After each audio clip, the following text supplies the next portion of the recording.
Hey guys, just Untitled Chapter here. The time has finally come. The launch of the next 5th generation iPhone is getting closer and closer by the second.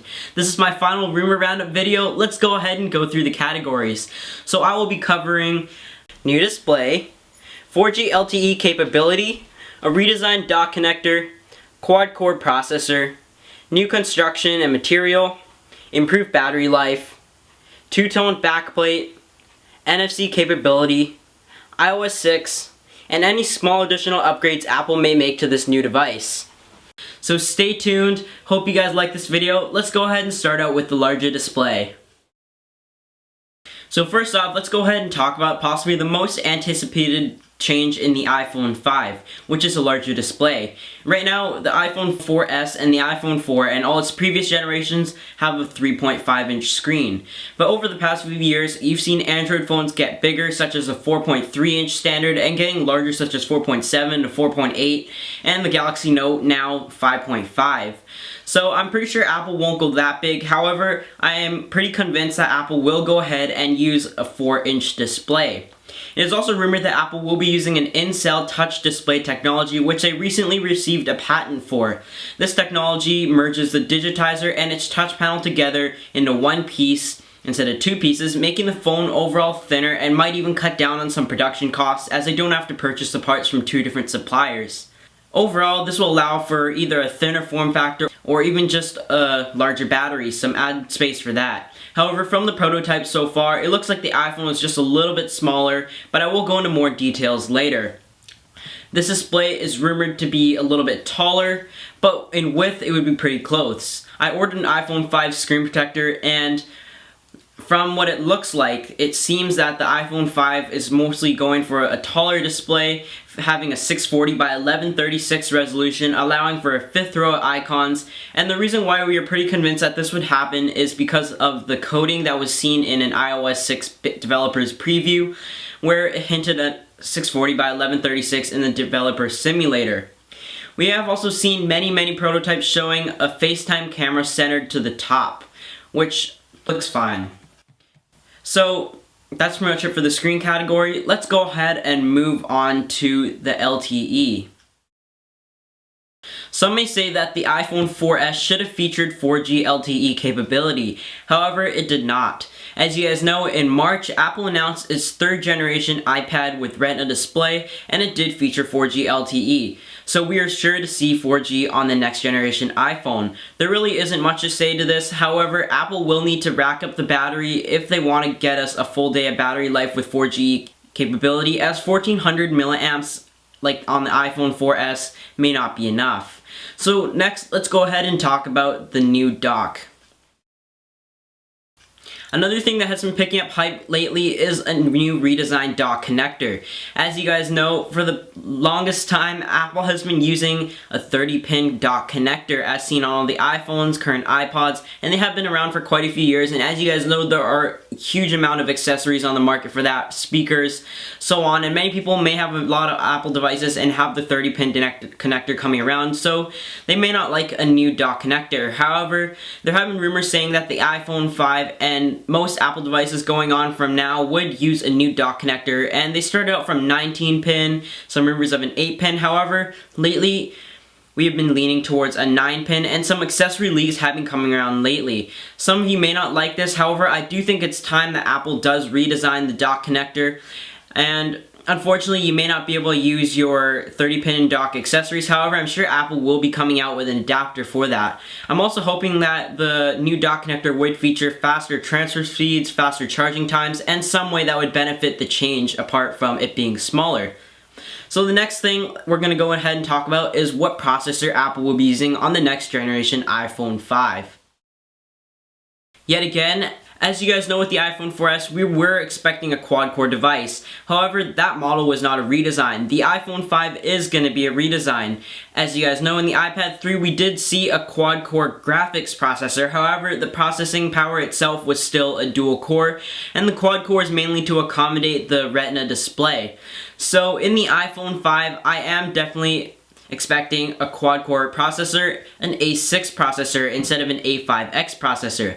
As you guys know, we've seen some leaks lately as well, and there have been some rumors coming back and forth, bouncing back between a A5X and an A6 processor. However, just a few days ago, we did see a leak that had an A6 processor being shown on that, and I'm not really surprised by it, as this is a redesign, and I'm pretty sure Apple will go ahead and make this a full quad-core device.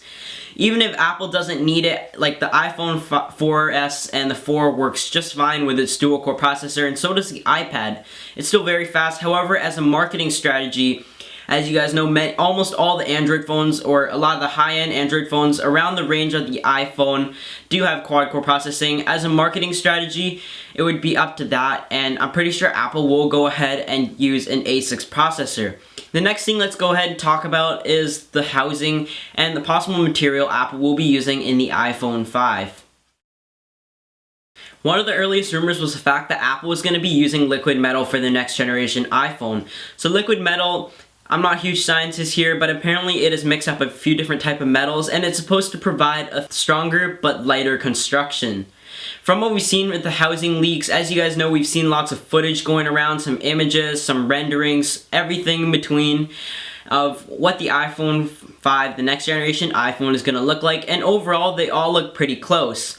When they compared the housing of the SketchUp or the mock-ups of the iPhone 5 housing with the iPhone 4S, they measured in at 7.6 millimeters, which is what we think the iPhone 5 will be measured in thickness. Currently, just a point of reference, the iPhone 4S comes in at 9 millimeters, and the Samsung Galaxy S3 comes in at 8.6 millimeters.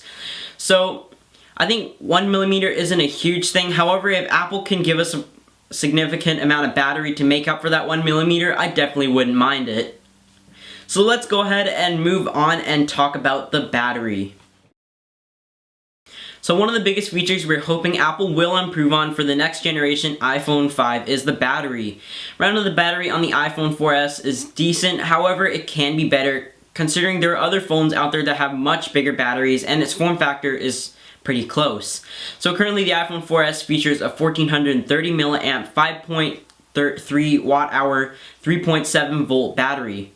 So recently there were some images leaked out of a factory apparently, and it showed the battery specs, and it did also show the production date, which is around the time we were thinking that Apple would start production of the iPhone 5.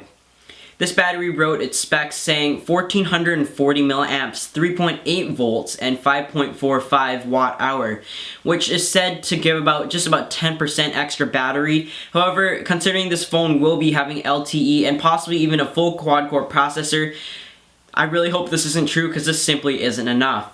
The Samsung Galaxy S3 right now features an 1800 milliamp battery and a quad-core processor, and I think that's at just about where Apple wants to go with this. And the HTC One X does also feature a 2100 milliamp battery, and those phones in form factor are just about the thickness of the rumored iPhone 5. So even if we have to sacrifice something like a millimeter of thickness, I wouldn't mind a larger battery, as it is definitely needed. So now let's go ahead and talk about the two-toned metal back and what the two-tone antenna is up to. So from all the early mock-ups and renderings and all that stuff, we've seen a two-tone metal back. We've seen the metal middle and the Gorilla Glass or glass top and bottom, and many of you were left questioned. In my opinion, it looks okay. It's not the best. However, when Don Lemon from TechBlock explained it and showed a diagram, it definitely made sense. However, from looking at the comments, it seems that a lot of people really hate the look of it. So just to explain it, as you guys know, the iPhone 4 came out with its satellite on its metal band, which Steve Jobs was all in for. However, the engineers did warn him that there may be some signal issues, and there was. So the iPhone 4 actually had its signal bands going on the side on one side. That's when whenever you covered it, you had issues with the signal dropping and so on. In the iPhone 4S, or in the Verizon version of the iPhone 4, it was the signal bands being on the top and the bottom, but the sides was just a metal to complete the design. So Don Lemon explained that this would be the case with the iPhone 5 having its signal on the top and the bottom. However, the back would help transmit Bluetooth, antenna, Wi-Fi, possibly NFC, and pretty much just help continue the signal band across. I definitely think that makes sense, and it's a great explanation by Don Lemon, and the diagram definitely makes a lot of sense and helps us understand why Apple would be doing this. Of course, we're not sure, however, there is a chance, and it does make sense that there is a functionality to it, and we're pretty much just gonna have to wait and see. So next thing I'm gonna go ahead and talk about is a possible NFC capability. So as you guys know, at WWDC, Worldwide Developers Conference, Apple did reveal some features that iOS 6 would have, and the developer previews have been coming out lately as well as we speak, that give more hints of what the iPhone 5 is going to be like. So one of the things was Passbook, which kind of lets you save your airline tickets, some stuff like that. It's really up to the developers, but right now it's still in preview. However, it does give us some hint of NFC compatibility in the iPhone 5. Just a few days ago, I did also do a video on the NFC chip that was leaked in an image of the display, and Apple was also granted a patent for quite a few things somewhere like that, and apparently the patent showed a little circle towards the top left corner, and that was exactly where the NFC chip was located in the images. And overall, I think we will see NFC, however, it would be kind of a slow start. I don't think there would be many uses for it at the start. Really up to developers and its future to see how NFC would go and which direction it is heading to. NFC would allow for like a wireless payment kind of thing. As you guys know, the Nexus phones have it. Google announces Google Wallet, and Microsoft also announced something like that. So I think the market is trying to just test it and see how it goes and see what uses it can have for its future. I definitely think it's a good idea. I would really like to just scan my phone and be able to pay like that, have your stuff all saved on your phone, because I do tend to lose my wallet quite often, but I never lose my phone. So that's one thing we're going to wait and see. However, there is a pretty good chance that we will see NFC in the next device. Next thing I'm going to go ahead and talk about is what things we will see in iOS 6. So as you guys know, before WWDC 2012, many of us had high hopes for a redesign of iOS. I know many would say that it looks fine the way it is. I'm happy with it, I'm used to it, and it is my native OS. However, I do have to agree that it is kind of getting old.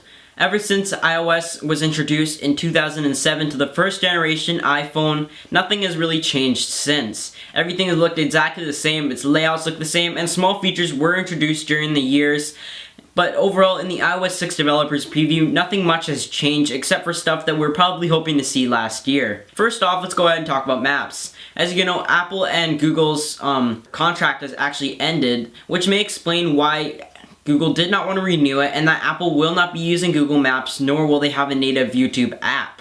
This could partly be because of the growth over the years of Android, and that Google is a competition to Apple now, that Android's grown so fast, and it could actually be a potential threat over the years, and partly because the iOS may be getting old and the level of customizability just isn't there. So in the next version of Google Maps, it's going to have turn-by-turn 3D maps, and it's going to be powered by TomTom apparently. From the beta, many have said it looks pretty cool when you're able to use it. However, it still is pretty buggy, which may be despite the fact that it is a developer's preview. However, I don't have huge high hopes for it, but I'm hoping it at least works just as well as Google Maps did, as that was pretty good. The next thing is Siri. As you guys know, Siri was introduced last year, and it was okay. However, many were saying that the new Google's version of that, the Android version of that on Jelly Bean, was better than Siri. As Siri, it worked, and it seemed to do the job. However, people I knew who had the iPhone 4S didn't really have a reason to use it and didn't really use it as a major feature. It was just something that was there in case you're bored and want to screw with it. So in the next version of the Siri in iOS 6, it's apparently going to have restaurants, movie tickets, sports scores, and so on, stuff that we may have experimenting with jailbreaking and sources and stuff like that that we could have added to make Siri better. The next thing is Facebook integration. As you know, in iOS 5, Twitter integration was introduced, and I was kind of surprised that Facebook wasn't introduced along with it. So now that we have it, however, this is one of the features that we should have seen before. Next thing is a photo stream, which allows you to have a shared photo stream. Nothing much to this, just allows you to choose who you share your photo stream to, email it, so on. Nothing too special here. And also, Passbook, which is a new feature that Apple has introduced, and in the beginning I don't think many people will be catching on to it, including companies and so on. However, it is something that would start on, and as you guys know, Apple likes to introduce groundbreaking technology, so it's good that they're stepping forward and giving it a try and see how it goes in the future, whether or not it picks up and becomes an everyday thing, or whether or not it just isn't there at this time. This pretty much allows you to have like some, for example, gift cards, online wallet with the possible NFC capability, plane tickets that airline companies can just scan directly from your phone, because as you guys know, some of you may hate carrying a wallet and a phone, and if you're like me, like I said, I lose my wallet quite often. However, the phone is always with me, and I would like to have everything on this. So I think Passbook is a great feature to introduce. However, I don't think there will be many uses for it in the beginning.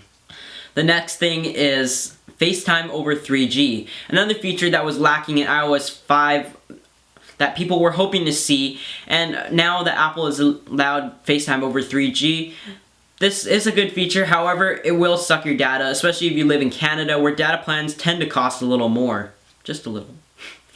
And that at&t, the US's main carrier, one of the main carriers, is saying that they will not allow data over FaceTime over 3G and will come at an extra cost, which kind of makes sense to me. However, it could really affect the use of this and kind of defeat the purpose, considering most users are at&t users of the iPhone and one of the few carriers that has the iPhone.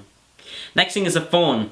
This isn't a huge change really. However, there are some small things, such as when a phone call comes in, you can just decline the call and reply with a message. Just some stuff if you're a little bit on the lazier side like me. Just some quick things. Really nothing much to this. The mail is also apparently a little bit improved to have some VIP mailbox, so on. Again, nothing much, but a small change in iOS 6. And the Safari app. Safari is supposed to have some extra cool features, some sharing, more iCloud integration that works a little more seamless. I really like the save to offline reading on the Mac right now. However, it doesn't work too well in terms of integration with the iPhone 4S and the iOS lineup in terms of the iCloud integration. I am really hoping that the search and browser bar will be merged together like the iOS version or the OS X version, as that works very, very well. I really like Safari 6 so far, and it's arguably one of the best changes in Mac OS X mount line. I'm definitely hoping they transfer that over to Safari. The last thing is accessibility. They say there's more different things to allow you to have an easier experience. Really, it's just a small little thing here and there. But overall, I have to say that iOS 6 will overall be very, very close to the version of iOS 5. There really isn't much change to this. I think iOS 5 was probably the bigger change here. But I think we were kind of hoping for a redesign, but we're seeing nothing close to that apart from some small extra features here and there. Nothing really much to be excited about. However, I am definitely very excited of the iPhone 5 hardware and what it has to offer. So now let's go ahead and talk about some of the features, smaller things that we may see Apple change, and some things that I may want to see change in the iPhone 5. So let's go ahead and talk about some stuff that wasn't really rumored or leaked before. However, I do think Apple should upgrade the next generation iPhone. First off is the speaker. I do hope that will be a little bit louder and clearer. Just a small little thing here. And also the microphone for video possibly. The microphone right now isn't really great. Lastly, let's go ahead and just talk about the camera. The camera right now on the iPhone 4S is pretty good, and when compared to its competitors, it does look better in terms of the color accuracy and so on. However, if not a marketing strategy, I think Apple could bump it up to something like a 10 megapixel just to give it a little upgrade. As you know, Apple does usually upgrade the cameras a little bit per generation. And lastly, I am hoping that the front-facing camera will finally be HD, because now you know all the MacBooks have been transitioning into an HD front-facing camera, so I am definitely anticipating that. So now that I've been talking so much about the iPhone 5, not just in this video, however in the past few months, let's go ahead and move to the most important thing, which is the date that we will have it, or the date that we'll have the official word from Apple on what the iPhone 5 is going to be like. So all the sources are looking to the September 12th announcement date, pre-orders on the same day, and Apple starting to ship and have it at their stores on September 21st. And this has been the straight word from every single source I've heard so far. I haven't heard any other date speculation apart from September 12th and a launch of September 21st. We've also had some more hints lately, such as Verizon setting a vacation blackout between the 21st and 30. at&t stepping forward and setting a vacation blackout for the 21st and 30 for their staff. And I went into the telestore and they also told me the same thing. In the past few days, Apple has started also accepting some recycling program trade-ins of the older iPhones, which definitely hints the iPhone 5 coming in at September 12th to 21st. And right now, we haven't had an official word on when Apple will start sending invitations for this event. As you guys know, we also have some speculation about an iPad mini, a new iPod lineup, and even a 13-inch Retina MacBook, and all that hype. It's going to be a very exciting holiday season by the time all this stuff is announced. However, we think that this event is going to be solely focused on the iPhone 5. This is a huge launch, probably the most anticipated launch that Apple has ever had to date. So we're definitely very excited for this. I'm definitely going to try to get my hands on it. I'm actually on school out trips that day, but I will get a quick prepaid data on my iPhone and place an order for that. I have been saving for many months. So please let me know what you guys think, how excited you guys are, whether you're going to pick one up, what color. Tell me whatever you want about this, and what you think the Apple's famous one last thing is going to be for this event. So that's pretty much it for this video, guys. Thanks for watching. I'll see you in my next one. If you enjoyed this video, please remember to hit the like button below. If you would like to be notified of future content, please subscribe.